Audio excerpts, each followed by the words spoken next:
Hi all. आज हम लोग डी फ्लिप फ्लॉप के बारे में देखेंगे। तो ये डी फ्लिप फ्लॉप का हार्डवेयर रिप्रेजेंटेशन कुछ इस तरीके से होता है। डी जीरो इसकी इनपुट को रिप्रेजेंट करती है। ओके। और ये क्यू जीरो इसका आउटपुट है, और ये क्लॉक है इनपुट एज अ वर्क करता है। ओके। तो ये पॉजिटिव क्लॉक बनाया है मैंने, पॉसेज पॉसेज ऑफ क्लॉक बनाया हुआ है। एक्चुअली ये हार्डवेयर जो है, जब कभी भी पॉजिटिव एज क्लॉक का आएगा उस टाइम पे ये हार्डवेयर जो होगी वो इनपुट को एक्सेप्ट करेगा। ओके, उस पर्टिकुलर टाइम पे। तो हम लोग देखेंगे कि इस ये कैसे काम करता है। तो वो चीज़ डिस्कस करेंगे हम लोग ट्रूथ टेबल में। तो ट्रूथ टेबल ऑलरेडी बना चुकी हूँ मैं। जैसे डी जीरो इसके इनपुट को रिप्रेजेंट कर रहा है, क्यू जीरो पास्ट आउटपुट मैंने लिया है, और एक क्यू जीरो प्लस इसके प्रेजेंट आउटपुट को लिया हुआ है। तो एक इनपुट है डी जीरो। तो लाइक ये दो कॉम्बिनेशन को रिप्रेजेंट करेगा। 2 to the power 1 1 रिप्रेजेंट करेगा इनपुट को। तो इसके कॉम्बिनेशन बनेंगे 0 और 1। ओके। तो यहाँ पे मैंने लिख दिया 0 और 1। ओके। तो मैंने यहाँ पे कंसिडर किया है फर्स्ट केस में क्यू जीरो जो पास्ट आउटपुट को 0 मैंने कंसिडर किया हुआ है। ठीक है। तो यहाँ पे प्रेजेंट आउटपुट क्या मिलेगी, तो हमेशा ध्यान रखना है डी फ्लिप फ्लॉप के केस में जो भी इनपुट रहती है वही तुम्हारे जो होता है आउटपुट होता है, प्रेजेंट आउटपुट होता है। अगर डी जीरो जीरो है फर्स्ट केस में तो आउटपुट भी जीरो होगा। अगर डी जीरो 1 है तो आउटपुट भी 1 होगा। ओके। तो हमेशा ये चीज रिमेम्बर रखना है।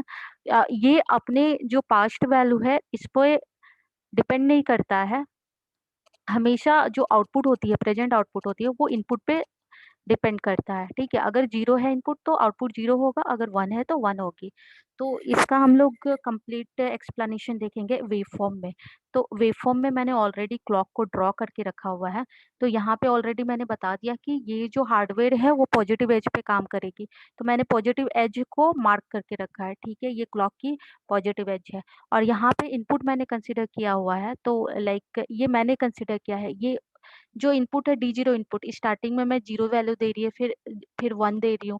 तो इसका जो इनपुट है ये मैंने यहाँ पे कंसिडर किया। ओके। तो कैसे फ्लो हो रही है, लाइक जीरो के बाद 1 दे रही हूँ मैं, फिर जीरो दे रही हूँ, फिर 1, फिर जीरो, फिर 1, फिर जीरो। तो इस तरीके से इसका फ्लो हो रहा है। अब मुझे आउटपुट का वेवफॉर्म ड्रॉ करना है। तो मैंने स्टार्टिंग जो है, ये जो प्रेजेंट आउटपुट है, लाइक स्टार्टिंग मैंने कंसिडर किया है इसकी वैल्यू जीरो है। ठीक है। तो अगर इस नेक्स्ट अगर देखें, अगर इस पॉजिटिव एज पे देखा जाए तो इनपुट की वैल्यू क्या है, जीरो है। तो आउटपुट की क्या वैल्यू होगी, मैंने ऑलरेडी बोल चुकी हूँ कि ये पास्ट आउटपुट को तो ध्यान नहीं देना है कि पास्ट में क्या वैल्यू। ठीक है, हमेशा इनपुट पे ध्यान देना। तो इस पर्टिकुलर पॉजिटिव एज पे हमारा जो इनपुट है वो जीरो है।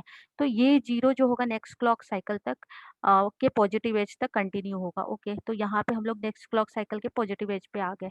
तो यहाँ पे अगर देखेंगे तो इनपुट की वैल्यू क्या है, डी जीरो की वैल्यू 1 है। Okay. In this particular case input की वैल्यू 1 है, इसका मतलब हमेशा हम लोगों को इनपुट को लुक करना है। तो इनपुट की वैल्यू 1 है तो आउटपुट की वैल्यू भी क्या हो जाएगी, 1 हो जाएगी। और ये कंटिन्यू रहेगी नेक्स्ट क्लॉक साइकिल तक। ठीक है। यहाँ पर नेक्स्ट क्लॉक साइकिल का पॉजिटिव एज इस पर्टिकुलर पॉइंट पे आ रहा है। यहाँ पे अगर हम लोग देखें तो इनपुट की वैल्यू डी जीरो की वैल्यू जीरो है। ठीक है। तो आउटपुट भी क्या हो जाएगी, जीरो हो जाएगी। फिर till the next clock cycle, फिर यहाँ पे वैल्यू 1 है तो आउटपुट हमारी 1 हो जाएगी till the next clock cycle. फिर again this particular positive edge पे हम लोग देखेंगे तो आउटपुट की वैल्यू जीरो है, तो ये फिर से जीरो हो जाएगी। तो हमारा output wave form D flip flop का कुछ इस तरीके का बनेगा। Okay, thank you, bye bye.